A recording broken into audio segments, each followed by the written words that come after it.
Hello and welcome guys, my name is Badger and welcome to another Horus Heresy Legion painting video, and in today's video we'll be checking out the World Eaters. Hopefully right about now you should see on the screen some footage of the finished miniature that we get done today, so without further ado make sure you've got your cup of tea, get your paints and paintbrushes ready and indeed a miniature, and let's just get stuck into it. Alright, so white armour over black primer, a classic start. Obviously, starting over a grey or indeed white is probably the best move, but this is what we're going to do today. I'm starting off with Citadel base colour Celestra grey. So we've watered it down as per usual, a fair amount, probably in this case slightly too much, but that's okay, as I've said many times before. Multiple coats, waiting for each individual layer to dry is the way to go. As you can see, it is going on quite nicely. In this particular case, occasionally it does seem to bead up a little bit. Potentially washing the miniature beforehand might help a little bit, but don't worry. So we've waited for that to do the upper thigh now, and onwards and upwards. And on this video, I should say I'm going to go with a slightly different editing process. I have sped the footage up to 200% rather than normally the 400 or 500% that I normally go with, and we are going to see how that goes. Hopefully, I don't know, I think it might be slightly better, but I would love it if you could say in the comments if you prefer the ridiculously fast forward speed or, I don't know, just double speed, I guess. This is the second layer of paint that we're putting on. It is going on slightly thicker. I think the room was quite warm and the watered down paint had started to sort of thicken slightly, but this is it is still quite watered down, as you can see. And it's going on quite nicely. We've got the upper thigh to do, which is what we're going to do right now. And as I said, the room is rather toasty, so it does dry a bit thicker. The upper thigh does need more paint in this case, as you can see. Just working on that right there. I think this is indeed probably the third and final coat I do for the base coat of Celestra Grey. Making sure that lower leg is nice and smooth. There's a massive sort of hair. There it is. There's the hair. Hopefully I'll deal with that later. Getting that upper thigh now with the Celestra Grey. It is starting to thin a little bit. Hopefully we'll end up with something good. And there it is. The upper thigh, as I said, probably does need another coat. You could go and do that. But we're going to crack on with the Ulthuan Grey, as you can see right here. And this is the main kind of colour. The Celestra Grey is more like a foundation layer. And the Ulthuan Grey, excuse me, is going to be the main colour for this armour. And as you can see, it is, as always, thinned down.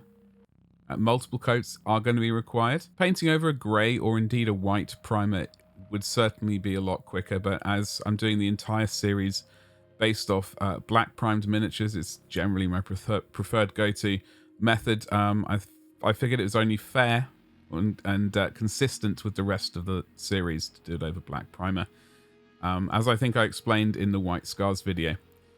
But this multiple coats waiting for each layer to dry, and we will get that smooth coat. Oh, hello, where's that gone? We will get that smooth coat. I think this is the second layer of Ulthuan Grey that I used, making sure that lower leg is nice and smooth right there. And here it is. Once that third layer is dried, this is what we've ended up with roughly. It's pretty good. And we are going to do some skeleton horde. This is going to be the sort of shade, or you can use some Agrax earthshade. I went with the skeleton horde in the end. Thinning down a bit of Agrax will get the same effect though, pretty much. Or you can indeed use that Agrax to further refine the shade if you think it doesn't look dark enough. But yeah, we're going with the sort of, I guess, rather than a cold white, we're going with a warmish white, i.e. with the this color that we're using. You could very well use various other colors, like a sort of dark blue panel line. That might work as well. You could indeed use black as well. Skeleton horde is what I'm using, making sure it just gets into the crevices. We can come back later and tidy up if required, which is definitely going to be required. There we go. Making sure, try and be neat with it. Don't need to cover the entire surface with it. Just finesse it into all of the crevices, just like that. All right, and here we have the finished Skeleton Horde contrast shade that we've used. And now moving swiftly on to Skavenblight Dinge. This is going to be a replacement pretty much permanently for my previous color, which was Vallejo model color German Grey. This is a nice warm grey, as you can see. And we're just going to build up a couple of layers, obviously, as per usual, waiting for each layer to dry before moving on to the second layer to build that opaqueness up. So it takes a little bit of time, but that's absolutely fine. If you want to speed things along, you can obviously use a hairdryer. All right, we just want to get that little bit up here, which needs a bit more opaqueness attached to it. Whatever, you know what I mean. Build up that opaqueness there, and I think a tiny bit needs to be done just there. So just wait for it to dry, and then we can move on to the next step, which is, of course, Nuln oil. Now, this is the older blend. I don't have access, or should I say I haven't purchased yet the latest kind of blend of Nuln oil. So hopefully it hasn't changed too much, but we will see. Now we're going to move on to Ulthuan Grey. We're going to use this to tidy up any little mistakes that we've made in the painting process. Obviously, we're virtually perfect when it comes to painting. Mistakes are never, ever made. However, this is just re-establishing, building up some colours where required, really, truth be told. We have made a few little errors here and there, and we're just going to tidy it up with this previous colour. This is why I didn't bother doing the final highlights for this armour, because I knew little mistakes would happen here and there. And that's basically where we end up. So, all right, just get that final little bit up there, and I think we should be good to go. Just a bit more paint there. Moving on to White Scar. This is a colour you can use. I personally like to use P3 Morrow White, but White Scar will do the job. And we're going to do this to do all of the edge highlights around all of the armour plates as we can reach, just using the side of the brush, making sure that the paint flows nicely off the brush. Make sure it's suitably thin, but not so much that it runs off and coats the entire miniature as soon as you touch the brush to the plastic. So just using the edge of the highlight where possible. Obviously, sometimes you're going to have to use the sort of tip, the point, to get those highlights in there. But the least amount you can do that, probably the better, the easier things you'll find. So we're just getting this upper armor right here, working on these final little highlights just at the back of the foot and the back of the leg. And then we're basically finished with this white part of the armor. Moving swiftly onto the shoulder pads, the Altdorf Guard Blue. We are going to start working this up. And as always, we're using some thin down paint. As you can see right there, it is going to take a while to build that blue color up. But, you know, as always, get that cup of tea, get that cup of coffee, and work slowly. And we will get there in the end. Okay, moving on to, I believe this is our second coat of paint. And as you can see, it is still thinned down a fair amount. But we are, oh, don't forget to do that bit. I do sometimes forget to do the sort of under bits of the shoulder pads. But we did remember just in time. I think this is our third and final coat of this Altdorf Guard Blue, excuse me, color. It is a very nice color, and I will definitely be making more use of it in the future. But get all those areas that you might have missed, and we can move on. And then moving on to Drakenhoff Nightshade, we're going to run that into these sort of little crevices right here. We're not washing the entire thing. We're just going to use it more of a sort of panel line.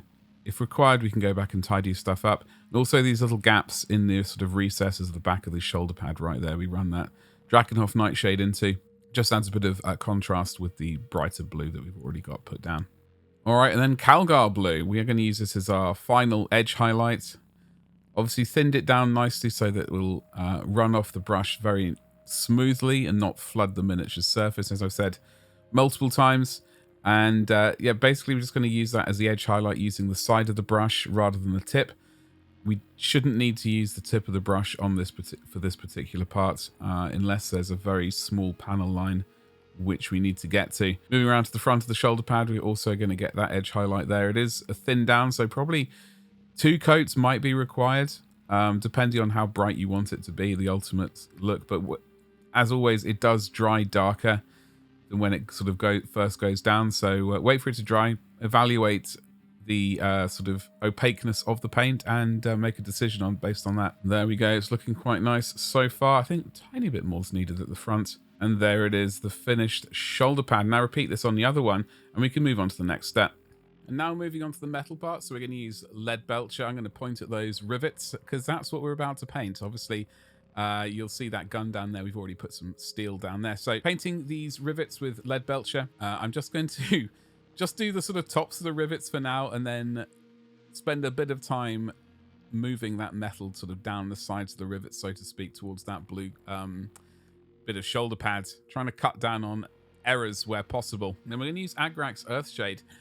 That is a color I decided to use for this. I was tempted to go with Nuln Oil, but in the end I went with the Agrax because I wanted a slightly kind of dirtier steel color. And there it is. You can see that bit of Agrax sort of pooling around the base of the metal on the blue. Once that's dried, you're going to use some Leadbelcher again. We're going to, unfortunately, this is where it goes a bit sideways. I do apologize.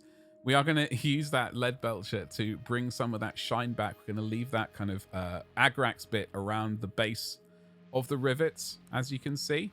We're not going to tidy it up too much with blue. So just get the sort of upper facing surfaces with that Leadbelcher.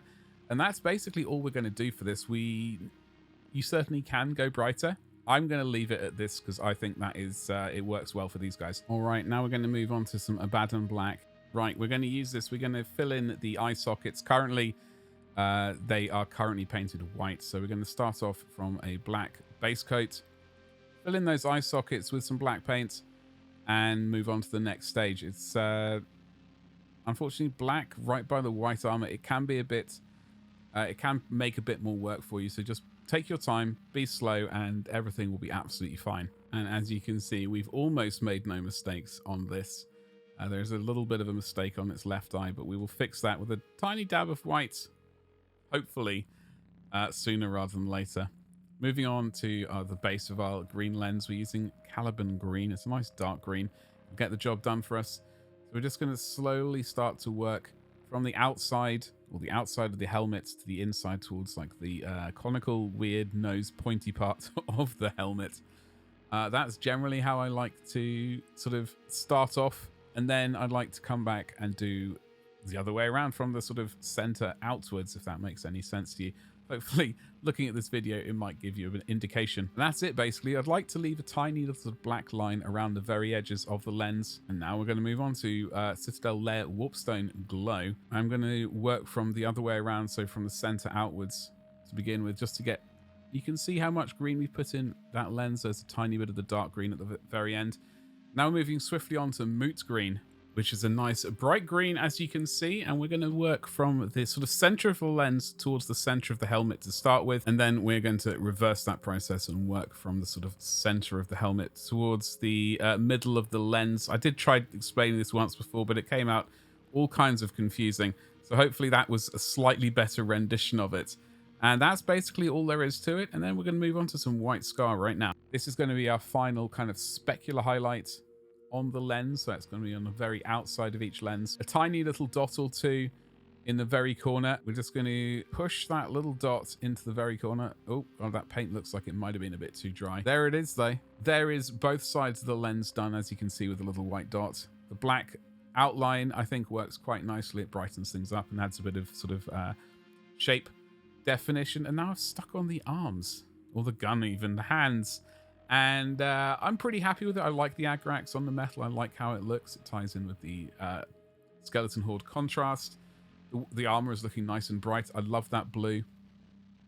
I'm very glad I went with that in the end. And that is it. It basically a very enjoyable mini to paint. Folks, thanks very much for hanging out with me today, as we have indeed painted up a World Eaters Horus Heresy era Space Marine. Very enjoyable scheme to paint that white and a blue, and I think I'd be definitely tempted to use that going forth if I were ever to do a sort of kill team for 40k or something similar.